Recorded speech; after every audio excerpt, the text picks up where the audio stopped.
Mag-disband, mga bot naman kayo. Ha? Mag-disband na kayo, puro bot Disband, naman kayo umiiyak na kayo sa amin eh. Mag-disband na Sana yung patron niya si Twinks. bot naman kayo eh. Yeah!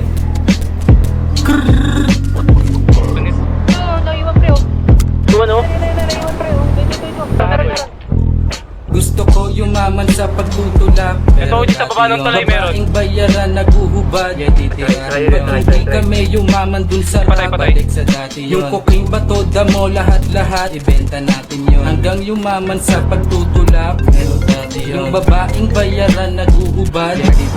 Pag hindi kami yumaman dun sa rap, balik sa dati cooking bato, damo, sige lahat-lahat ibenta natin yung mga player pag hindi daw nag-remit itutumba. 5 bala daw yung pwedeng dumikit sa ulo ha. Pag yung puti umusok ha at pinitpit ng grupo ha. Kung sinong gago kumulit ililigpit ng grupo ha. Yung bato kulay puti na nung nakuha ko binenta nung naubos na yung pyesa. Pagkakuha ko ng pera kalaro si Magdalena bayaran pero the best. Nag-ecstasy kami dun sa hotel sabay ales. Di marami yung kasama kong babae, 3 lang. Pag uwi balik na sana sa diskarte kaso lang napasarap kami. Lakas kasi nung tama ang sarap kasi sa kama nagkalat kami basag habang patak kami. Gusto ko yumaman sa pagtutulak pero dati yon. Babaeng bayaran naguhubad titirahin pag hindi kami yumaman dun sa rap balik sa dati yon. Yung cooking bato damo lahat-lahat ibenta natin yon. Hanggang yumaman sa pagtutulak pero dati yon. Yung babaeng bayaran naguhubad titirahin pag hindi kami yumaman dun sa rap balik sa dati cooking bato damo sige lahat-lahat ibenta natin yon. Mirador kong nalulobot, eto charger pakikon.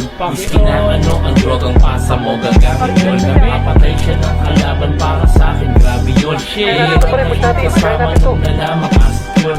Kami yung trumabaho, yung gagawin kong hindi ka ako magaling ka ba manggago, barilin ko na kay ako. Hindi mo magagawa, pati yun nga ang gawa mo. Isang kilo yung kukunin pag-aakit.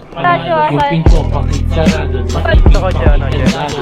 Kasama ko magagawa, tigatik masasasada. Marami kaming bombs, yeah, madami kaming guns, yeah. Yung na kasama ko na mamang Gusto ko yumaman sa pagtutulak pero dati yon. Babaeng bayaran naguhubad titirahin yon.